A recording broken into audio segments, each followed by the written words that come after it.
Have you ever really thought about what keeps your SACCO savings safe? It's not just a handshake and a promise, you know. There's a whole rulebook behind the scenes. Today, we're going to pull back the curtain on the official regulations that act as the ultimate guardian for your money. It's a really important question, right? You work hard for your money, you put it into a SACCO, but what's the actual safety net there? Well, the answer is in the SACCO Society's regulations from 2010. And in this explainer, we're going to break down exactly what that means for you, so you can spot a healthy SACCO from a mile away. So here's how we're going to tackle this. We're going to follow the entire journey of a SACCO from the moment it's just an idea, all the way to its daily operations. And yeah, what happens when things go wrong? By the end, you'll know exactly what to look for. Okay, let's kick things off right at the beginning.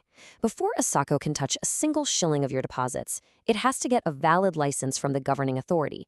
And trust me, this isn't just a simple piece of paper. It's a really tough process designed to make sure only serious, stable organizations get to handle your money. You can see it right here. It's a whole journey. They apply, and if the authority is interested, they get a letter of intent, which pretty much means, okay, you look promising, now get your house in order. Then comes the really big one, a full on-site inspection. Only if they pass that with flying colors can they pay their fees and finally get that license. And that application, it is absolutely no joke. I mean, look at this list. We're talking a detailed 3-year business plan, financial statements, and crucially, proof that they actually have enough capital to get started. This is all about making sure that from day one, they have a solid foundation and a real plan for the future. So after all that, after they pass the big inspection, they've got to pay up. There's a small application fee, then 50,000 shillings for the main office, and another 20,000 for each branch. Now, these fees might not sound huge, but they're an important part of the process. They act as a filter, to help make sure that only committed and properly funded organizations make it through. So getting a license is one thing, but keeping it, and more importantly, keeping your money safe day in and day out, that is a whole other ballgame. This section is really the heart of it all. This is where we get into the nitty-gritty of what actually protects your savings. The most important term you need to know is core capital. Honestly, the best way to think about it is like the airbags in your car. You hope you never, ever need to use them, but you feel a whole lot safer just knowing they're there. Core capital is the SACCO's own money, its own skin in the game that acts as a cushion to absorb losses and protect your deposits. And the rules on this are not a suggestion. They set a hard, non-negotiable floor. A deposit-taking SACCO has to maintain a core capital of at least 10 million shillings at all times, period. This makes sure there's always a pretty substantial safety cushion there for you. But, a flat number isn't enough. What if a SACCO is huge? 10 million might not be a big enough cushion for them. That's where these ratios come in. The rules also say that core capital has to be at least 10% of all its assets and 8% of all deposits. It's a really smart rule, right? It means the safety net has to grow as the SACCO grows. Okay, so that's the long-term safety cushion. But what about right now, today? Can the SACCO give you your money if you walk up to the counter and ask for it? That's liquidity. It's like having enough cash in your wallet for your daily expenses. The SACCO needs to have enough cash on hand to meet its daily obligations, like your withdrawals. And there's a magic number for this, 15%. The rule is crystal clear.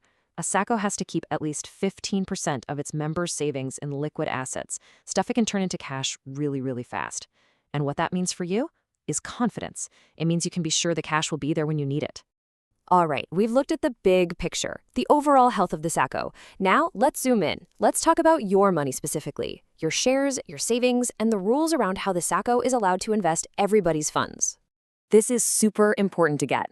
Not all the money you put into a SACCO is the same. You've basically got 2 main buckets. Your non-withdrawable deposits, that's your stake in the game, the money that's used as collateral for loans. You only get that back when you leave. Then you have your withdrawable deposits, which is just like your regular savings account. Both earn interest, but they have very different jobs. Now, this is a big one, a rule that really shows where the priorities lie. A SACCO is flat out forbidden from paying out dividends to its members if it hasn't met those minimum capital requirements we just talked about.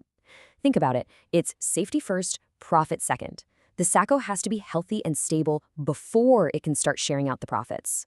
And when it comes to investing your money, the regulations put up some serious guardrails. They can't just go and gamble with it. There are hard limits, like capping how much they can invest in land and buildings.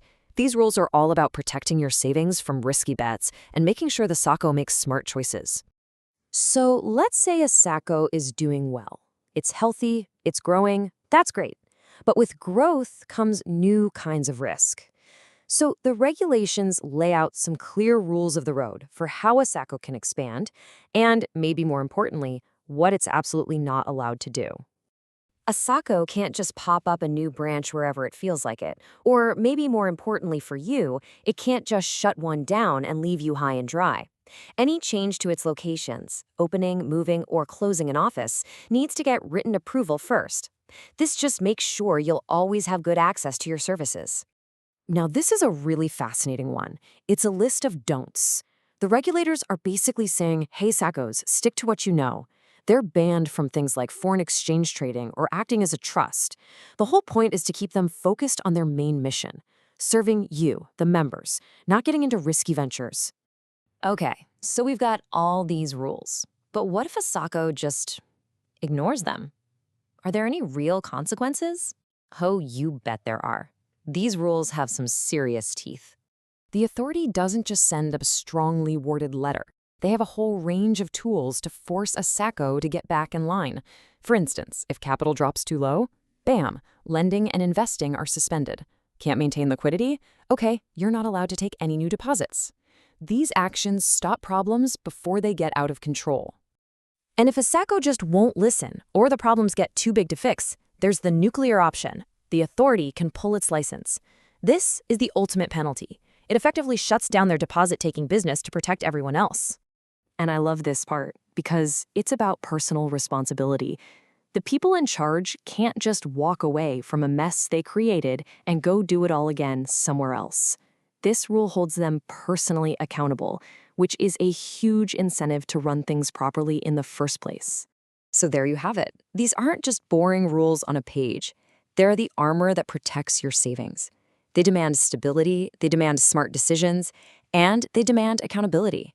The whole point of this explainer is to empower you. Now you know what a healthy SACCO looks like. You know the right questions to ask. So go on, ask them. After all, it's your money.